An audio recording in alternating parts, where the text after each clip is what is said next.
Dahulu kala di sebuah dusun nelayan, tepatnya di Sumatera Barat, hiduplah seorang anak laki-laki bernama Malin Kundang. Dia tinggal bersama ibundanya bernama Mande Rubayah.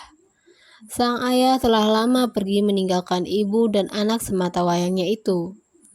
Malin tumbuh menjadi anak yang cerdas dan pemberani walau sedikit agak nakal. Mereka hidup serba kekurangan.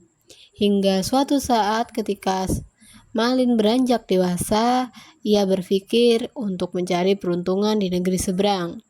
Dengan harapan nantinya dia bisa kembali ke kampung halaman dan ia menjadi saudagar kaya raya. Malin tertarik dengan ajakan seorang nahkoda kapal dagang yang dulunya miskin, sekarang telah menjadi orang yang kaya.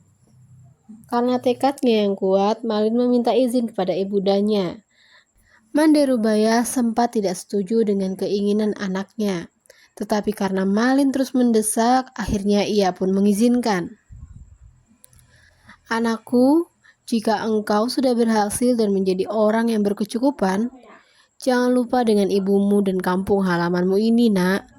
Pesan dari ibundanya. Ternyata keberadaan Malin di kapal itu sangat disukai. Selain karena ia sangat rajin dan selalu siap menolong, ia juga seorang yang pekerja keras.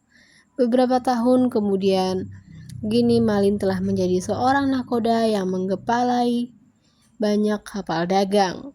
Ia pun berhasil memperistri salah seorang putri raja yang cantik jelita. Kabar kesuksesan Malin ini sampai kepada ibunda Malin. Setiap hari Mande Rubaya menyempatkan diri pergi ke dermaga, berharap bisa bertemu putranya Malin Kundang. Suatu ketika sampailah kapal mereka di kampung tempat Malin dulu dibesarkan.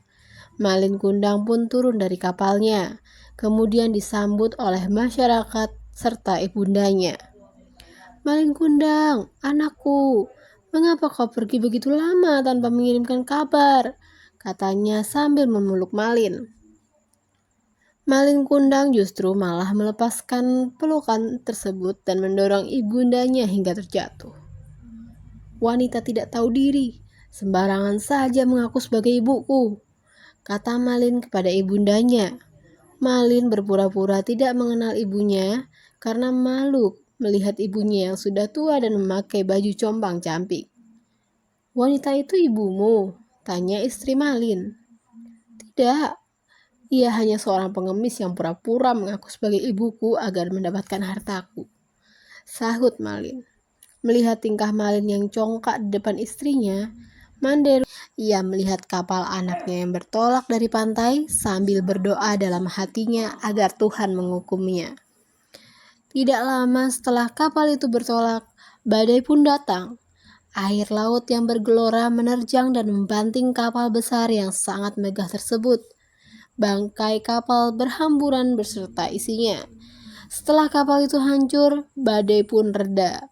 Selain serpihan pecahan kapal, di pantai itu terlihat ada sebuah batu karang yang mirip dengan sosok Malin yang sedang bersimpuh.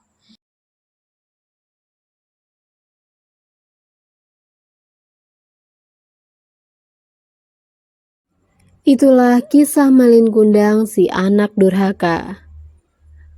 Pesan moral yang bisa kita dapatkan, kita bisa belajar dari kisah ini betapa pentingnya bersikap hormat dan berbakti kepada kedua orang tua kita.